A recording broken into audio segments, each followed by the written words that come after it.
In the heart of the big city of Nairobi, which endures its challenges including evening traffic, the dwellers of Kibera, one of the largest slums in Africa, have to contend with a different type of challenge: daily survival. Beneath the canopy of hopelessness, a combined effort from different small groups has forged a way to meander through these challenges, and they must come out above them as they face new challenges each new day. Abigail, a widow with 3 teenage children and 2 grandchildren, is a fighter and a survivor. Mzee wangu aliaga 1997 mwezi wa 3 tarehe 7. Alikuwa ni fundi wa kushona manguo tu hapa Kibera, na mimi nilikuwa na hii kazi yangu kidogo. Alipoacha kazi na mimi nikaamua sasa na mimi niendeleshe yangu. Mimi niko na watoto 3, vijana 2 na msichana 1. Hao watoto wangu ni wajukuu. Sasa nimekaa nao sasa kutoka mama yao awatoroke. Mama yake alikuwa amemwacha kama ako na 10 months. Nimewalea kwa hii kazi. With 6 mouths to feed, Abigail needed to sell her wares in the city where she had never stepped before. Mzee wangu alikuwa ananiambia ukipotea town usiulize watu uliza askari. Kufika afya center hata sijui afya center jamani nitatembea wapi ndio nifike GPO. Nilipotea siku hiyo town. It take some hours. Juu huku niko na uoga, nimepotea. Sasa nikakuja pole pole nikafuata basi mpaka nikafika GPO kwa soko. City Council wamekuta siko, wamebeba mizigo yangu.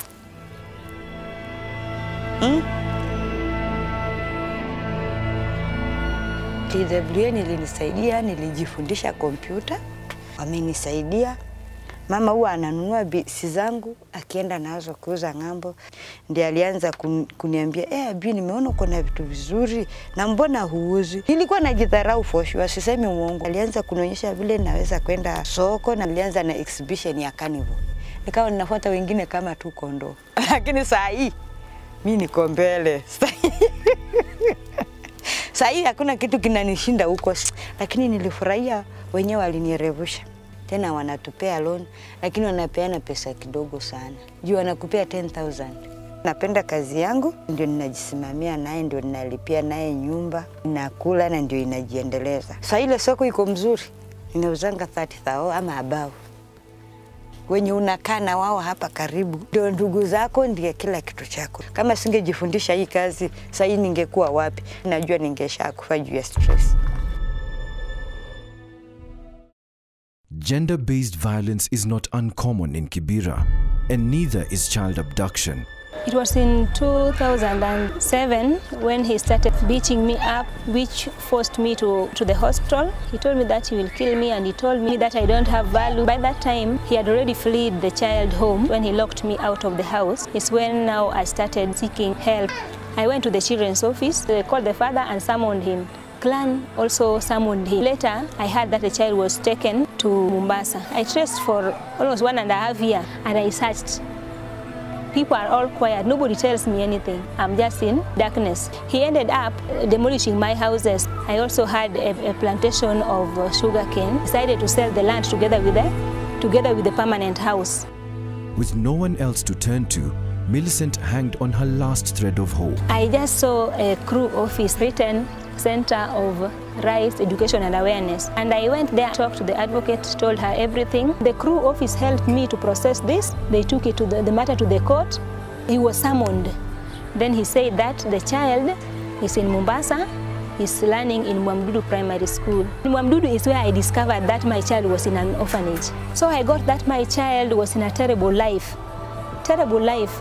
The child was white all over with rashes. When I looked at his hand, it was full of pus. November, the court read the judgment and told me that I'll be staying with the child, providing accommodation and medication.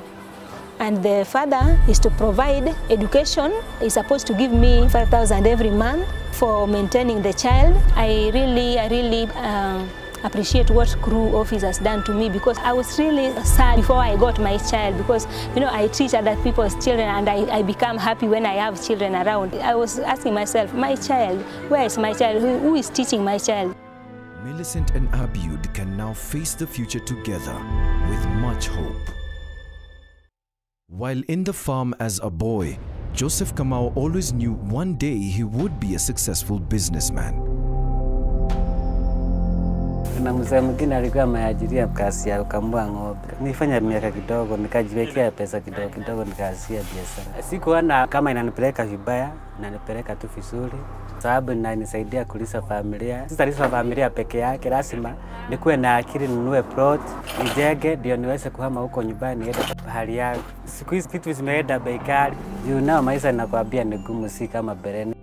Besides sheer hard work and sacrifice, Uzima Foundation provided him the little help he needs to get his small business to the next level. Kunipatia mkopo. Alisomesha kwanza kama wiki moja ndio akanipatia mkopo. Mwaka 2000 alinipatia 20,000. Nimeendelea mpaka nikafika mahali niko. Niliona ni mzuri nianze biashara nyingine juu. Sasa najua mambo ya duka. Siku hizi vitu vimeenda bei kali. Ndio akaniongezea nikapata 1,100. December nikaanzisha M-Pesa.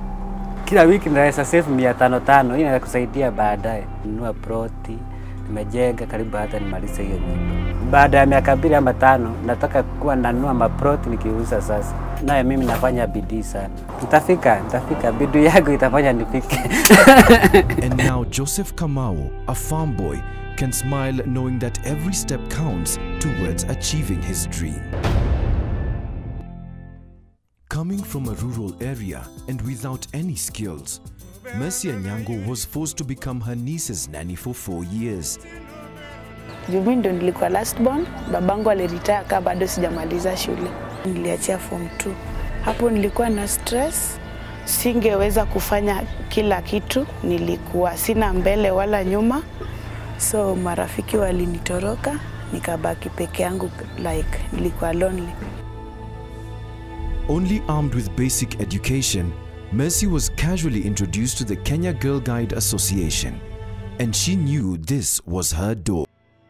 Nilifanyiwa interview, nikapita, nilianza training. Training ilikuwa imechukua 6 months.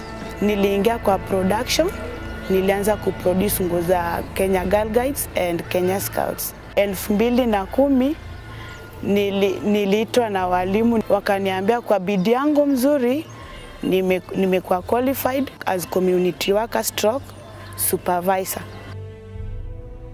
Nilikuwa nikiishi na sister yangu Kibera Soweto slums. Saizi naishi kwangu, nalipa nyumba, najilinda maisha yangu mimi mwenyewe.